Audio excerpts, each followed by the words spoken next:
Hi, I'm Yraceburu, and I'm back to talk to you today about something that's very near and dear to my heart and is also uh, really relevant to what's going on today in the world. Um, I have an apprenticeship program called Spiral Dancing Life, and this came out of my lifelong tradition of medicine wheel studies and living with the earth. And what I'd like to tell you today is about eco psychology. Okay, Spiral Dancing Life kind of took off years ago when I was in college, and I had seen a lot of things growing up that I knew weren't right in the world, and I saw a lot of really wounded people, and I was pretty wounded myself. And so I took some rites of passage. We have 9 in the tlish tradition. I took rites of passage, and I took them to a friend of mine that was a counselor at the college I was going to, and we implemented them in with her self-help group for women. Now these women had been sexually molested as children, and we were thinking, well, let's try this. Let's see if we add a little of this in with the clinical exercises and concepts they were using and see what would come of that. Well, as it worked out, it was a really good system. And I went on later to have a program called Courageous Crossing. And it took all people, not just women, but men as well, through the 9 rites of life, starting with blessing and naming. And it's kind of a modified adoption ceremony these days.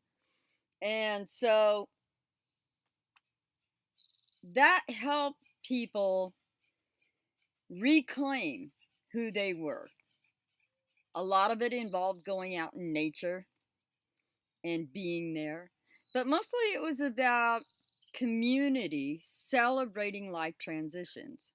And so we would walk them through these initiations, and they would be able to tell their story, find their voice, and move forward in their lives. And there was a community that would hold them. You hear that old saying, it takes a community to raise a child. Well, in earth systems, that's still true to this day.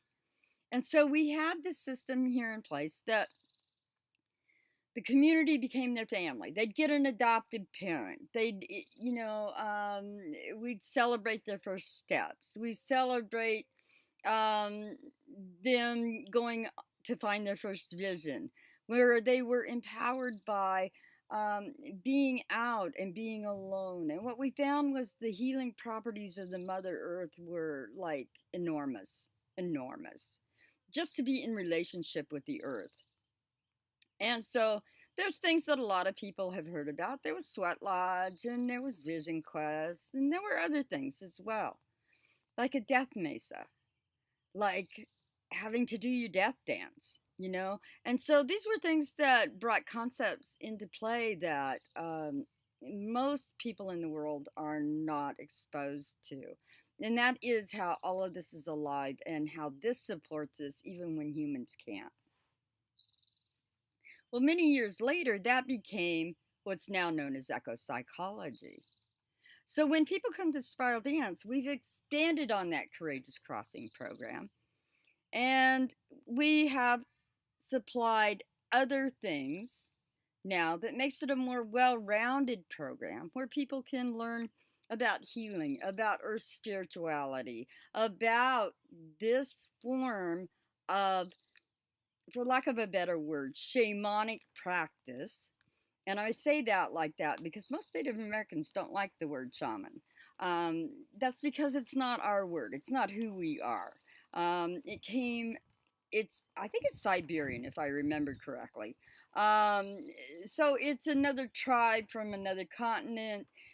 But for lack of a better word, and for the fact that most of the world has come to recognize what shamanism is, it's a type of eco psychology that is bringing people back to earth.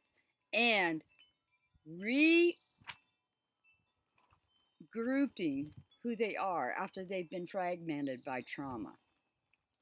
So this is what spiral dancing does. It's a wheel with stones, and you walk around, and as you're walking around, you're figuring out what lies you've bought into. Not necessarily that they were intentional lies, but the people that told them to us believed them as well. But they were illusionary because they were separated from Earth. And that means they were missing half the equation. So as you're taking these steps around spiral dancing and the wheel, what you're getting is the opportunity to shake these illusions loose and go get the rest of the equation and bring it home to your heart. When you do this, then you become stronger. You see more the truth of who you are, and all those dreams that you've believed are not possible start to become maybe possible. And with the mentoring system and everything else, it's like growing up all over again in a traditional Earth family with that type of support that I know is so important to mental health today. So I invite you to check out some of the things we're going to be showing you over the next, probably about a month. We're going to run a little campaign here, and I'm sorry if it gets a little bit much, but I'm hoping that you're going to stick with this and you're going to learn some things. And it might prompt you to want to go further and learn how to chart your own life and write your own destiny. So I invite you to come dance with me. Come dance with me the sacred spiral of life. The most important thing I was ever taught was that we make things sacred in our dance, and it's how we choose to dance our life that moves Earth consciousness forward. So be well.